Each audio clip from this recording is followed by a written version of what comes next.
No próximo capítulo da novela Vale Tudo, a chegada dos filhos de Solange e Afonso marcará um novo capítulo de emoção e esperança. Após meses de tensão entre internações, o parto acontece sob clima de comoção. No hospital, Solange segura as mãos de Afonso, que ainda se recupera da medula recebida de Leonardo.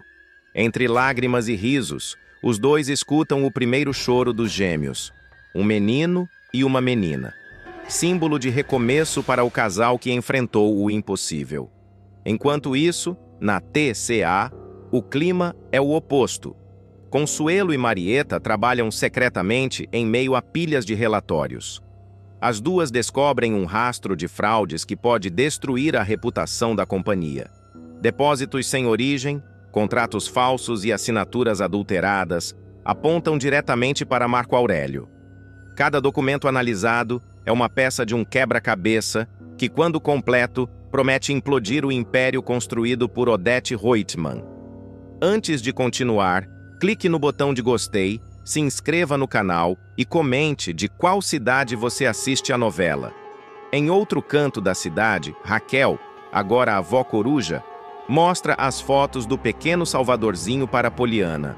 "Olha só esse sorriso", diz com orgulho. A cena revela um raro instante de paz, um respiro entre as tempestades que ainda rondam o universo de Vale Tudo. Freitas, por sua vez, é visto saindo de uma sequência de reuniões sigilosas.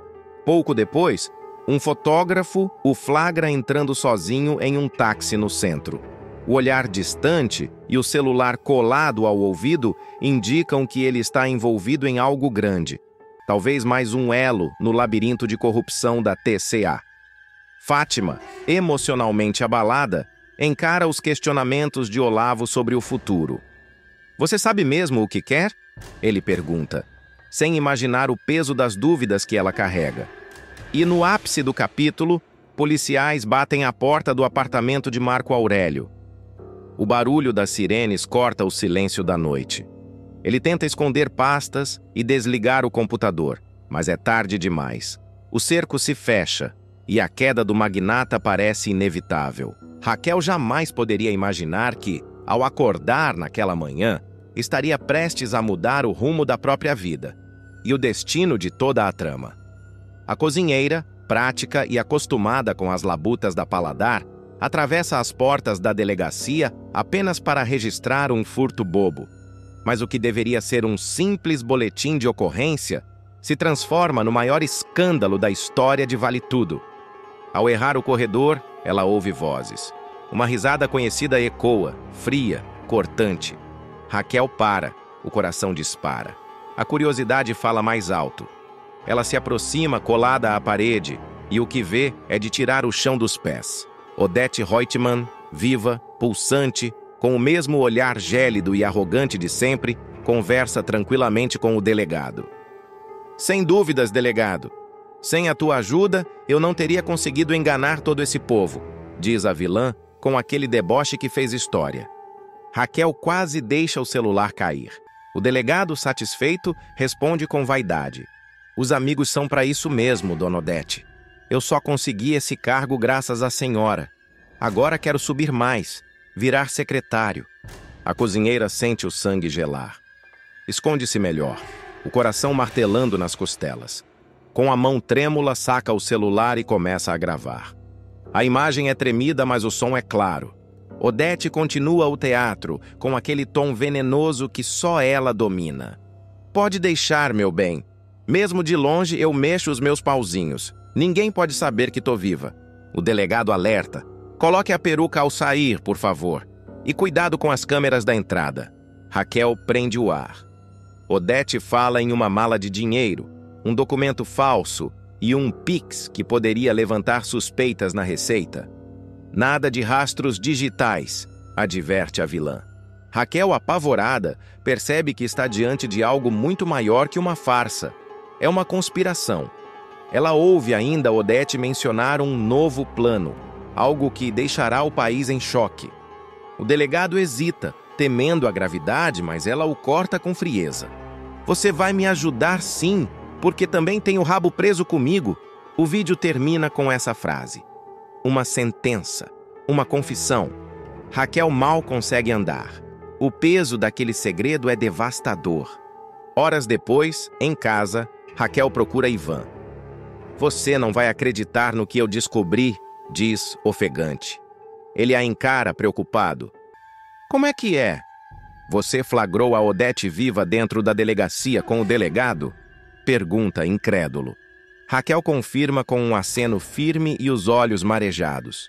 Tá tudo aqui, Ivan. Gravei com meu celular. Mas o pior é o que vem depois. Quando você ouvir a terceira coisa que ela pretende fazer, vai cair para trás. Ele tenta se controlar. Vamos ver isso juntos. Raquel aperta o play. A voz de Odete ecoa no cômodo. Amanhã eu termino tudo e deixo esse país. Ninguém vai me impedir. Ivan fica pálido. Quer dizer que, além de forjar a morte e trocar de nome, ela ainda quer aplicar outro golpe?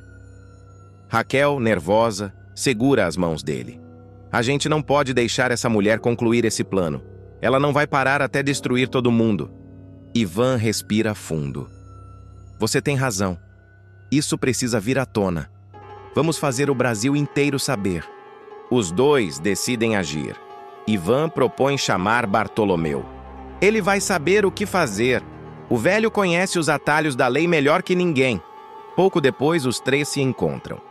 Bartolomeu escuta o áudio com atenção, o rosto fechado. Quando termina, ele solta. Se não fosse esse delegado, ela nunca teria conseguido. Agora vamos fazê-la cair do cavalo bonitinho. Ivan pergunta ansioso. Qual é o plano, pai? Bartolomeu olha firme. A gente precisa pegar essa mulher com a mão na massa. Essa gravação é forte, mas sozinha não basta. Temos que montar uma armadilha. Raquel endireita a postura decidida. O senhor pode contar comigo. Eu não subi na vida para dar para trás. Os três trocam um olhar cúmplice. A guerra está declarada. A noite cai e o clima é de tensão. Raquel finge seguir a rotina. Deixa as luzes da casa acesas, portas entreabertas e até posiciona um manequim sob o lençol da cama. O plano é simples: atrair Odete. Do outro lado da cidade, num esconderijo luxuoso, Odete veste a peruca loira curta, passa batom vermelho e sorri diante do espelho. Chegou a hora. Raquel vai pagar caro por se meter onde não devia. Ela sai discretamente, pega um carro alugado e atravessa as ruas desertas com o farol apagado. Um cão late ao longe. Cada passo é milimetricamente calculado. Quando entra na casa, o relógio marca 2h17 da madrugada. Odete percorre o corredor com um revólver pequeno na bolsa. Você subiu na vida, Raquel. Agora vai descer, para nunca mais subir, murmura. A vilã abre a porta do quarto. A luz da lua desenha silhuetas no lençol. Tá até coberta, prontinha, diz sussurrando. Um tiro rompe o silêncio. O som ecoa e o corpo sob o lençol não se move. Odete respira aliviada. Adeus, cozinheira. Mas ao virar-se para sair, ouve um estalo. Quem tá aí? Grita. Da penumbra surge Ivan, firme, impassível. Acabou, Odete. É o fim da linha. Odete dá um passo atrás, tensa. O que é isso? Uma brincadeira? Ivan avança. Acha mesmo que eu deixaria você encostar um dedo na mulher que eu amo? Tudo foi planejado, desde o momento em que você saiu do esconderijo. Bartolomeu aparece segurando um dossiê. Tá feito, meu filho. Pegamos ela. A vilã tenta reagir, mas percebe a armadilha. O quarto está cheio de câmeras escondidas. Vocês me filmaram? Sussurra. Raquel entra, serena, mas com os olhos em fogo. Achou que ia entrar na minha casa para me eliminar? Isso acabou, Odete. A vilã tenta negociar. Eu posso pagar, posso sumir de novo, deixar vocês em paz. Ivan corta categórico. Não tem acordo. Temos provas de tudo, inclusive da compra da perícia e do falso atestado de óbito. Odete empalidece. A máscara começa a rachar. Ninguém prende Odete Reutemann nesse país. grita, histérica. Pouco tempo depois, todos estão na delegacia. A cena é um retrato perfeito da ironia do destino. O mesmo delegado que a ajudou agora treme diante dela. Isso é um absurdo. Tenta se defender. Bartolomeu mostra o vídeo. O investigador, estarrecido, dá play.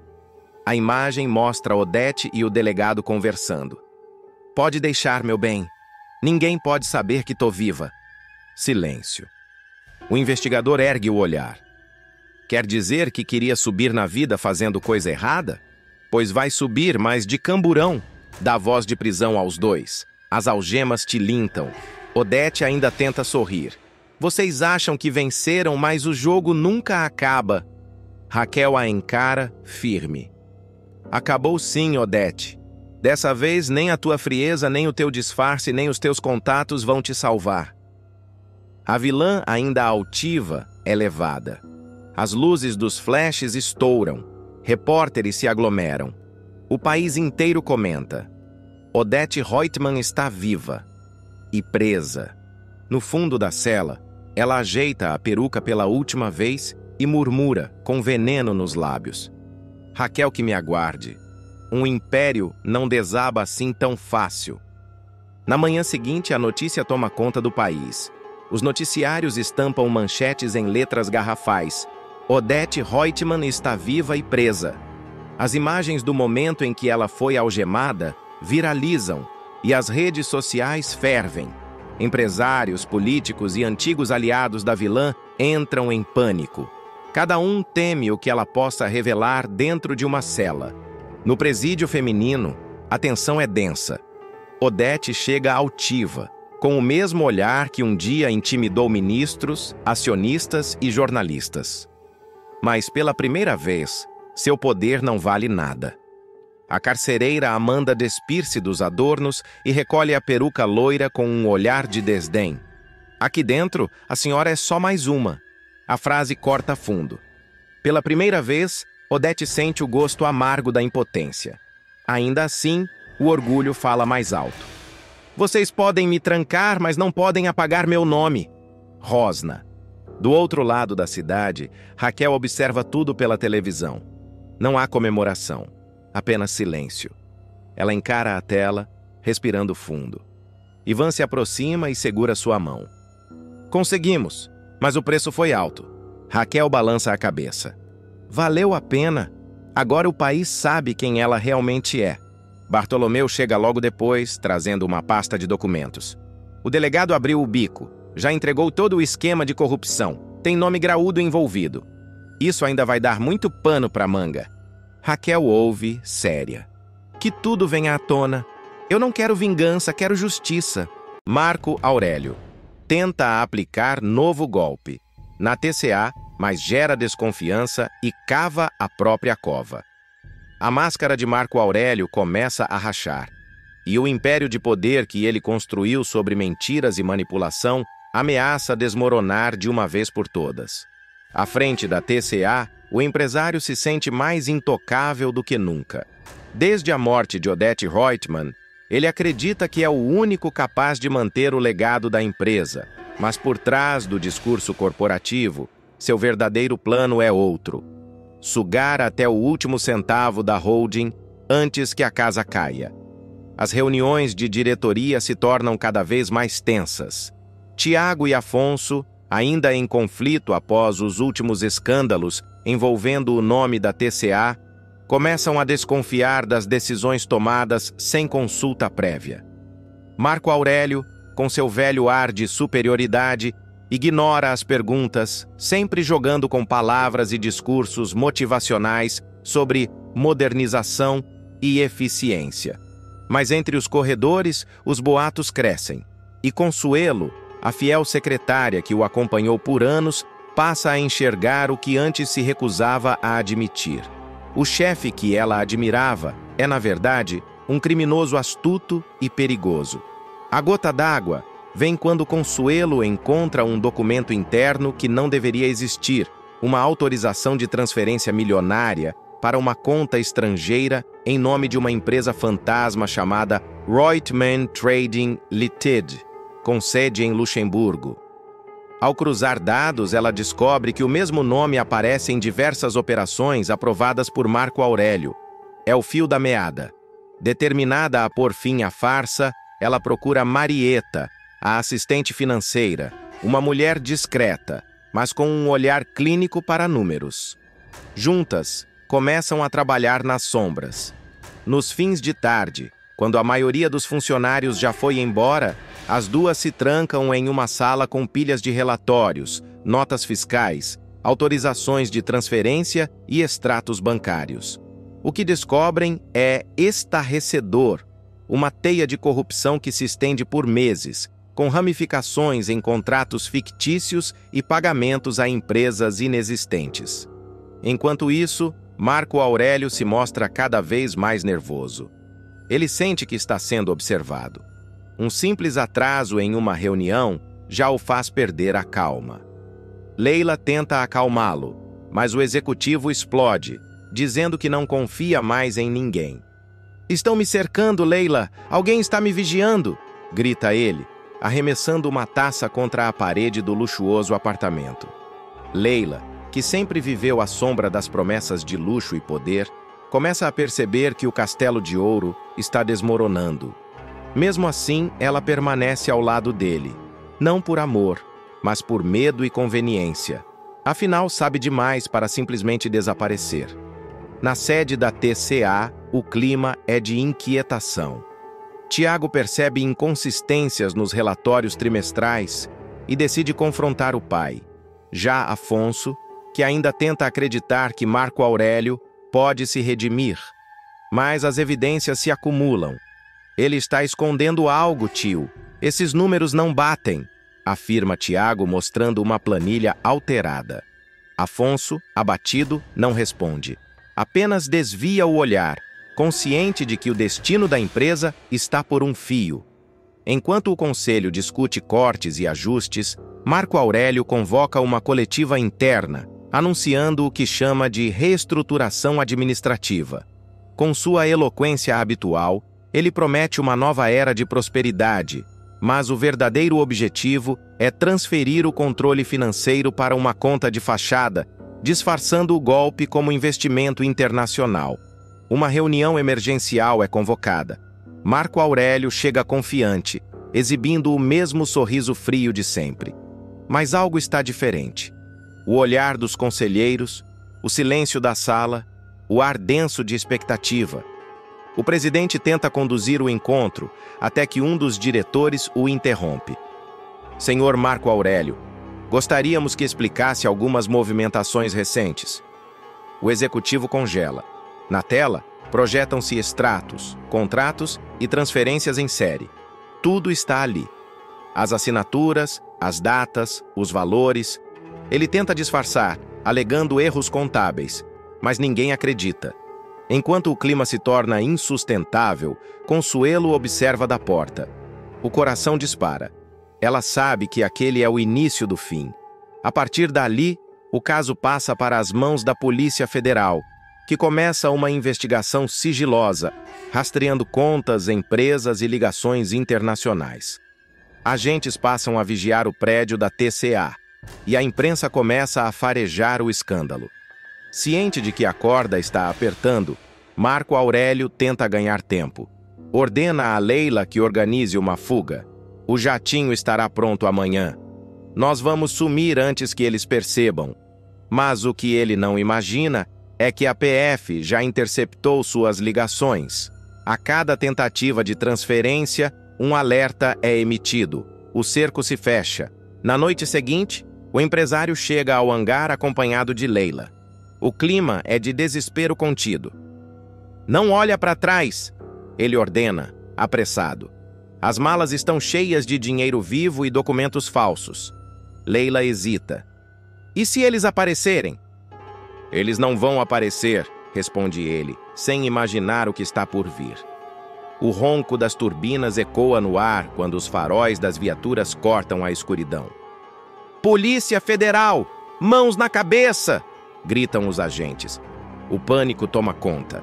Leila solta um grito. Marco Aurélio tenta correr, mas é imobilizado e algemado diante dela. A cena é cinematográfica. O homem que se achava intocável cai de joelhos no chão, cercado por agentes e flashes de câmeras. Enquanto é conduzido até a viatura, ele ainda tenta gritar que é vítima de uma conspiração. Isso é uma armação. Vocês não sabem com quem estão lidando, mas ninguém ouve. Do outro lado da pista, Consuelo observa de longe, sem dizer uma palavra. Um misto de alívio e medo domina seu rosto. Ela sabe que, ao entregar o dossiê, não apenas destruiu um criminoso, mas também um capítulo da história da TCA, e que a partir dali, nada será como antes. No dia seguinte, o caso explode na mídia. Manchetes estampam o rosto do empresário com palavras pesadas. Presidente da TCA preso por corrupção e desvio de verbas. Tiago lê a notícia atônito. Afonso, devastado, se tranca em casa, sem forças para enfrentar os jornalistas. E Leila, agora sozinha, é intimada a depor. O império de Marco Aurélio desmorona, não apenas pela força da lei, mas pela traição daqueles que ele julgava subalternos. A prisão de Marco Aurélio muda completamente o eixo de poder dentro da TCA. No dia seguinte, o prédio da empresa amanhece tomado por jornalistas, câmeras e curiosos. Funcionários se reúnem nos corredores comentando em voz baixa o escândalo que estampa todos os jornais. A foto dele sendo levado algemado viraliza nas redes, tornando-se o símbolo de uma era de arrogância e corrupção que chega ao fim. No 8º andar, o clima é de silêncio e tensão. Tiago, de semblante sério, chega acompanhado de Afonso, ainda debilitado, mas determinado a encarar o caos. Os dois entram na sala da presidência, agora lacrada com o selo da Polícia Federal. Nunca pensei que veria isso, murmura Afonso, encostando a mão na porta com os olhos marejados. Ele destruiu tudo o que construímos. Tiago tenta consolá-lo, mas a verdade pesa demais. Enquanto isso, Leila presta depoimento na sede da PF. O glamour se foi, os cabelos desgrenhados, a maquiagem borrada e o olhar vazio revelam o desespero. Ela tenta se defender alegando que foi enganada, mas o delegado a confronta com mensagens, passagens compradas e transações bancárias em seu nome. Você sabia de tudo, Leila. Só não esperava que o império ruísse antes do voo. Ela abaixa a cabeça e chora. De volta à empresa, Consuelo é chamada para uma reunião extraordinária do conselho. A secretária, visivelmente nervosa, encara uma sala cheia de executivos, advogados e auditores. Todos sabem que ela foi a responsável por derrubar o presidente, mas ninguém ousa julgá-la. Celina acompanha tudo pela televisão. A notícia da prisão de Marco Aurélio chega a ela como um eco distante, mas devastador. Ao mesmo tempo, Heleninha assiste à cobertura do caso na galeria de arte. É o fim de uma era, comenta ela, tentando compreender o peso daquilo. Tiago responde, sem tirar os olhos da TV. Ou o começo de uma nova. A TCA precisa se reconstruir, mas sem os fantasmas de Odete e Marco. A fala dele resume o sentimento geral. O Império Reutemann desabou. E agora restam apenas ruínas corporativas, intrigas e um nome manchado. Mas do lado de fora, ninguém mais teme Marco Aurélio. Tiago assume interinamente o comando da empresa, com apoio de Afonso e Consuelo.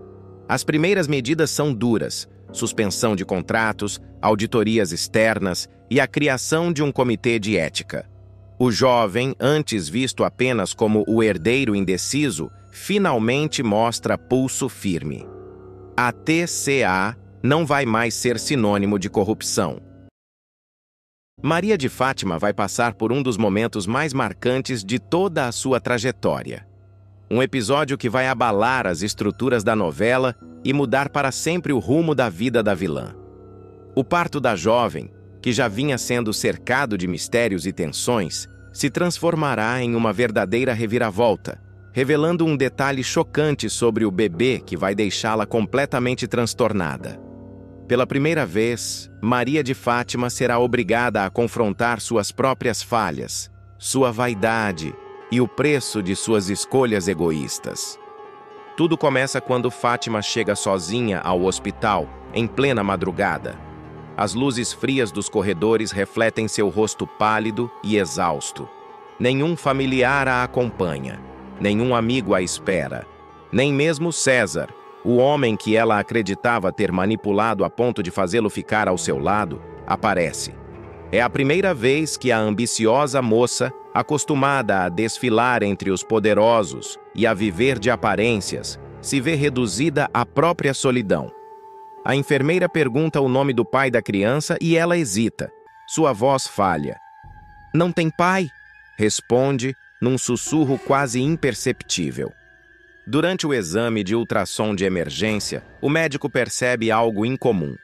Ele se aproxima da tela, franze a testa e faz uma pausa que parece durar uma eternidade. Fátima tenta disfarçar o nervosismo, mas o suor frio começa a escorrer por sua nuca. "O que foi, doutor? Está tudo bem com o bebê?", questiona com um tom de impaciência e medo. O médico respira fundo e diz que há um detalhe que precisa ser acompanhado de perto. Um pequeno traço genético, algo raro, mas não grave. Ainda assim, a informação será o estopim para a maior crise de Maria de Fátima.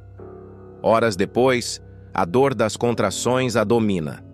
Ela grita, desesperada, amaldiçoando a si mesma e o destino que a colocou ali, sozinha, sem ninguém que segurasse sua mão. O parto é complicado. Há perda de sangue, tensão e desespero. A equipe médica corre de um lado para o outro, tentando estabilizar a situação. A arrogância que sempre marcou Maria de Fátima desaparece. Resta apenas o medo, puro e cruel. O medo da morte. O medo de encarar a verdade. Quando finalmente o bebê nasce, o silêncio toma conta da sala. Os médicos se entreolham e uma enfermeira murmura algo que Maria de Fátima não entende. Cansada, entre lágrimas e dores, ela pede para ver o filho, mas assim que o colocam em seus braços, ela recua. Maria de Fátima arregala os olhos, horrorizada, e deixa escapar um grito sufocado. "Isso não pode ser meu filho!", murmura, apavorada. O choque é tanto que ela vira o rosto, se recusa a olhar novamente. O bebê chora, mas a mãe não reage. A notícia corre rapidamente pelos corredores. Raquel, ao saber do nascimento, corre para o hospital. Apesar de todo o sofrimento que Fátima lhe causou, o instinto materno fala mais alto. Ao ver o bebê abandonado no berço, Raquel sente algo que não consegue explicar. Aquele olhar azul, curioso e inocente, parece conversar com ela. É como se o destino tivesse preparado tudo para que aquele menino fosse seu. Ivan, que chega logo em seguida, também se emociona. "Ele tem algo de especial, Raquel. Olha para esses olhos", diz, com a voz embargada. Enquanto isso, Maria de Fátima permanece internada, abatida e pálida.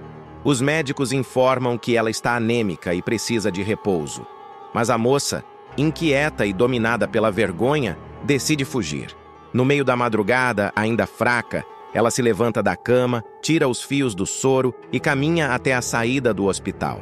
O vento frio corta seu rosto e as lágrimas escorrem silenciosas. "Eu não posso ser mãe de um monstro", sussurra, antes de desaparecer pelas ruas desertas da cidade. Nos dias seguintes, Raquel assume a criança sem hesitar. Ela a batiza de Salvador, em homenagem ao pai que tanto amou e que sempre representou a força e a bondade que faltaram à filha. O nome simboliza esperança, recomeço e redenção. Tudo aquilo que Maria de Fátima nunca conseguiu compreender. Raquel passa noites em claro cuidando do pequeno, embalando-o nos braços, enquanto Ivan observa emocionado. A relação entre os dois se fortalece e o bebê passa a ser o elo que une novamente a família despedaçada. A ausência de Maria de Fátima, porém, se transforma em mistério. Ninguém sabe onde ela está. Nenhum bilhete, nenhum telefonema, nada. Apenas o silêncio. Alguns dizem que ela foi vista embarcando em um ônibus rumo ao interior. Outros acreditam que fugiu para o exterior com documentos falsos.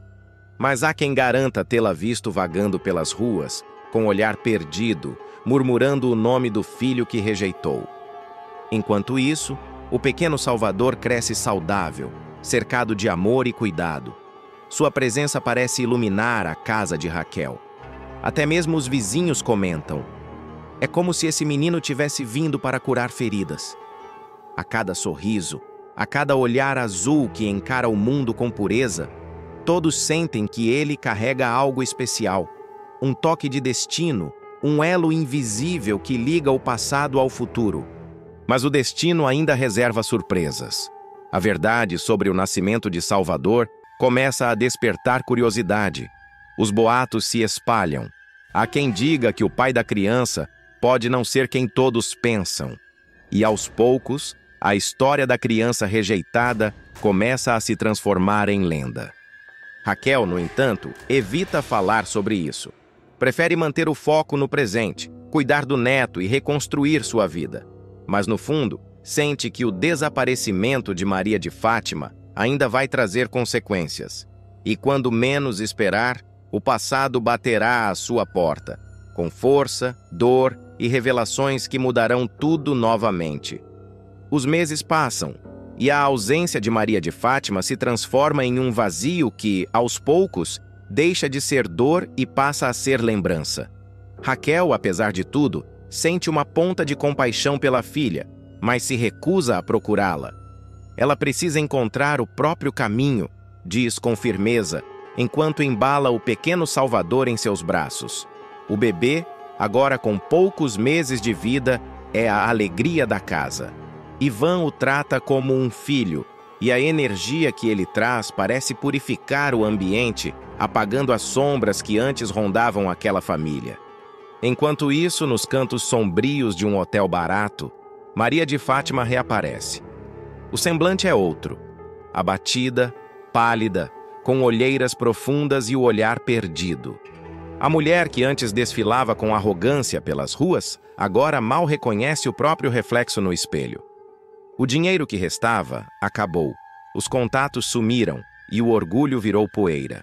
A única lembrança que a persegue é o choro do bebê. Às vezes, nas madrugadas silenciosas, ela jura ouvir aquele som ecoando em sua mente, como se o destino a castigasse com a lembrança da vida que rejeitou. Certa noite, ela caminha sem rumo pelas ruas. Uma vitrine de loja exibe roupinhas de bebê, azuis, delicadas, com bordados que lembram nuvens. Fátima congela, seus olhos marejam. Pela primeira vez, sente culpa. "O que foi que eu fiz?" murmura, colocando a mão sobre o ventre vazio. O peso de suas decisões a esmaga. Ela tenta entrar na igreja próxima, mas hesita na porta. A vergonha é maior que o arrependimento. Deus não perdoa quem abandona o próprio sangue, pensa, antes de desaparecer na escuridão da noite. Enquanto isso, Salvador cresce sob os cuidados de Raquel, irradiando uma luz que parece tocar todos ao redor. É uma criança serena, observadora e doce. À medida que o tempo passa, o menino começa a dizer suas primeiras palavras, e a primeira delas é mãe. Dita olhando para Raquel. O momento emociona todos na casa. Ivan segura o choro. Ele te escolheu, Raquel. Ele sabe quem é a verdadeira mãe dele. Raquel, com os olhos marejados, beija a testa do menino. E eu nunca vou deixá-lo sentir falta de nada, nem de amor, nem de amparo. O público, diante da cena, verá o contraste mais poderoso da novela. A mulher simples, que sempre lutou com dignidade, tornando-se símbolo de amor incondicional, enquanto a filha que buscava status e riqueza vive à deriva, afogada no próprio vazio. Meses depois, uma carta misteriosa chega à porta de Raquel. O envelope, sem remetente, contém apenas algumas linhas escritas à mão. Perdoa-me. Eu não sabia o que era ser mãe até perder a chance de ser uma. Cuida dele por mim. Raquel reconhece a caligrafia da filha e sente um aperto no peito. Não há endereço, Não há sinal de onde Maria de Fátima possa estar. Apenas a certeza de que ela ainda vive e que, mesmo distante, o arrependimento a consome. Sardinha vai humilhar Maria de Fátima de uma forma que ninguém poderia imaginar. A cena será intensa, carregada de tensão e ironia. Tudo começa quando a vilãzinha, já sem alternativas, resolve engolir o orgulho e bater na porta da Tomorrow em busca de emprego. Grávida, com o semblante cansado e a roupa já marcada pelo tempo, ela tenta manter a pose de mulher elegante, mas sua voz trêmula denuncia o desespero. Assim que entra na recepção, os olhares se voltam. As funcionárias cochicham entre si, incrédulas com a audácia da moça que um dia foi motivo de escândalo por ter traído Solange, enganado Afonso e manipulado meio mundo. "Ela não tem vergonha, não?", murmura uma delas. Outra completa: "Depois de tudo o que aprontou, ainda tem coragem de aparecer aqui?" Mas Maria de Fátima finge não ouvir. Respira fundo, ajeita o cabelo e se aproxima do balcão. "Eu vim falar com o senhor Sardinha", diz com um falso sorriso. O segurança hesita, mas acaba autorizando a entrada, achando que talvez ela estivesse ali para resolver algum assunto pendente. Quando Sardinha a vê, leva um susto. O rapaz, que sempre teve pavio curto, arregala os olhos e solta logo a primeira pedrada. "Você não tem vergonha na cara, sua piranha?", explode, fazendo o escritório inteiro silenciar. O impacto é imediato. As pessoas param o que estão fazendo. O som dos teclados cessa e o ar parece pesar. "Está vindo aqui, depois de tudo o que fez com a Solange e com todos nós? Você nos traiu!", continua ele, cada palavra cuspida com raiva contida. Maria de Fátima tenta manter a compostura, mas a voz embarga. "Eu sei que errei. Eu fiz isso, mas eu estou arrependida. A vida é assim, Sardinha. Tem altos e baixos. Eu só quero uma segunda chance." Mas o rapaz dá uma risada sarcástica. "Segunda chance? Você acabou com a vida da Solange, se infiltrou na casa dela, destruiu a confiança de todos e ainda teve coragem de manipular o Afonso. Você acha mesmo que alguém aqui vai te estender a mão?" Fátima tenta insistir. "Eu estou grávida, Sardinha. Preciso de um trabalho, de uma oportunidade." Ele não se comove. "Grávida? Agora quer usar a barriga para ganhar pena? Você nunca se preocupou com ninguém além de si mesma. Você é um poço de falsidade." Sardinha levanta o tom. "Eu não te perdoo nunca. Sai daqui, Maria de Fátima. Some da minha frente antes que eu perca a cabeça." Ela tenta argumentar, mas é interrompida de forma humilhante. "Segurança!" grita Sardinha. "Tirem essa mulher daqui!" 2 seguranças se aproximam imediatamente. Um segura o braço esquerdo de Fátima, o outro o direito. Ela grita, tenta se soltar, mas é arrastada pelos corredores da Tomorrow, enquanto todos assistem em silêncio. O som dos saltos batendo contra o piso ecoa como um castigo. As lágrimas escorrem borrando a maquiagem. Do lado de fora, ela é literalmente jogada na rua, caindo de joelhos, tentando proteger a barriga. Os carros passam e alguns curiosos se aproximam. A humilhação é completa. A vilã, que um dia desfilou pelos corredores da alta sociedade, agora é apenas uma sombra de si mesma, rejeitada e desamparada. Mas o destino parece querer lhe dar mais uma dose de amargura. Nesse momento, um carro de luxo se aproxima. É Afonso, que chega a Tomorrow para buscar Solange. Ao ver Maria de Fátima ajoelhada na calçada, com o vestido sujo e o rosto coberto de lágrimas, ele freia o carro e desce. "O que você está fazendo aqui, Maria de Fátima?", pergunta incrédulo. "Você não devia mais nem chegar perto desse lugar." Ela tenta se recompor, enxuga o rosto e tenta soar calma. Eu vim procurar um emprego, Afonso. Eu preciso recomeçar." Mas Afonso não demonstra o menor sinal de piedade. "Recomeçar? Depois de tudo o que você fez com a Solange, ainda tem coragem de aparecer aqui? Você destruiu vidas, Maria de Fátima. Destruiu a minha, a da Solange, e ainda quer se fazer de vítima?" Ela abaixa a cabeça, fingindo arrependimento. Eu estou perdida, Afonso. Não tenho para onde ir. Eu fui casada com você. E até hoje não recebi nada do que me é de direito. Você me abandonou grávida sem um tostão. Afonso cruza os braços, indignado. De direito? Você fala de direito como se tivesse algum. Você mentiu, enganou, roubou e traiu todo mundo. E agora quer posar de coitada? Você está colhendo exatamente o que plantou. A tensão aumenta quando Solange aparece na porta da empresa. Ao ver a cena, ela se aproxima lentamente, observando o desespero da rival. O que está acontecendo aqui, Afonso? Pergunta, já sabendo a resposta. A sua ex-amiga aqui teve a audácia de vir pedir emprego, responde ele com ironia. Está vendo o que o desespero faz com uma pessoa sem caráter? Solange olha para Maria de Fátima, mas não sente raiva, apenas desprezo. Você perdeu tudo porque quis, Maria de Fátima. Eu te avisei que o mal que a gente faz um dia volta. E está voltando, com juros. Maria de Fátima tenta revidar, mas a voz falha. Você sempre se achou melhor do que eu, Solange. Mas eu lutei, fiz o que tinha que fazer para sobreviver. Sobreviver? Corta Solange firme. Não, Fátima. Você destruiu quem te estendeu a mão. Isso não é sobrevivência, é crueldade. Afonso, sem paciência, encerra o assunto. Vamos, Solange! E segura a mão da esposa com firmeza. Essa mulher não merece nem o nosso olhar. Os dois entram no carro e o motor ronca. Maria de Fátima dá um passo à frente, como se quisesse impedir a partida, mas o veículo parte sem hesitar. A poeira levanta, cobrindo os sapatos dela. Ela fica parada, olhando o carro se afastar, o coração em frangalhos. O vento sopra forte, levantando os fios do cabelo desgrenhado. Por um instante, o silêncio é total. Apenas o som distante da cidade quebra a cena.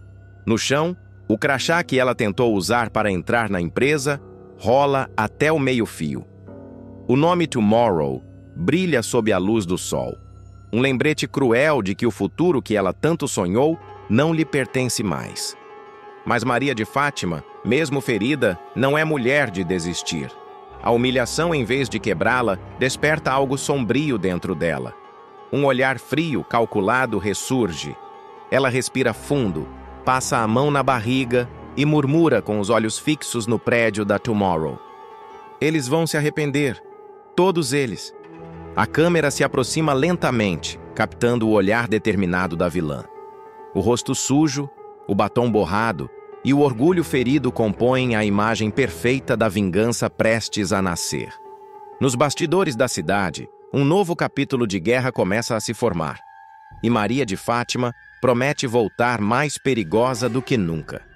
A humilhação sofrida na frente de todos será o estopim para uma transformação perigosa em Maria de Fátima. Abandonada, rejeitada e jogada no chão como um trapo velho, ela vai se recompor lentamente, sentindo cada batida do coração como uma faísca de raiva queimando por dentro. De início, ela tenta conter as lágrimas, mas a revolta é maior. Eles vão pagar caro, murmura, olhando em volta. Ninguém me trata assim e sai impune. O olhar da vilã muda. O brilho de inocência que fingia ter desaparece, dando lugar a uma frieza cortante. Maria de Fátima começa a andar pela calçada sem rumo, com uma mistura de dor e fúria estampada no rosto. As pessoas desviam, algumas a reconhecem, outras apenas sentem pena. Mas ela não quer pena, quer poder, quer vingança. Minutos depois, ela para diante de uma vitrine, observa o próprio reflexo e fala consigo mesma. Eu já caí antes e me levantei. E agora eles vão ver do que sou capaz. Mas o tempo mostrará o contrário. Em poucos dias, boatos começam a circular. Um vídeo misterioso chega à imprensa, expondo uma negociação suspeita dentro da Tomorrow. Ninguém sabe de onde veio, mas os rastros levam a um e-mail anônimo. Solange entra em pânico, temendo que algo mais grave esteja por vir. Enquanto os executivos tentam conter a crise, uma figura surge discretamente no fundo de um café, observando a manchete no tablet. Escândalo na Tomorrow. Documentos vazados comprometem a imagem da empresa. Maria de Fátima sorri, satisfeita. E isso é só o começo, murmura, mexendo o café com calma. A vilã passa a agir nas sombras. Ela manipula informações, se infiltra em reuniões falsas e usa terceiros para executar seus planos. Aos poucos, começa a recuperar o dinheiro perdido, negociando segredos empresariais com gente poderosa e sem escrúpulos. Ninguém desconfia que ela, grávida e abandonada, é quem está por trás de tudo. Numa cena tensa, Fátima surge num apartamento de luxo, frente a frente com um investidor estrangeiro misterioso. Quero metade agora e o resto quando a Tomorrow cair, diz, firme, mostrando uma pasta com provas forjadas. O homem a observa impressionado com a audácia. Você é perigosa, Maria. Perigosa não, apenas determinada.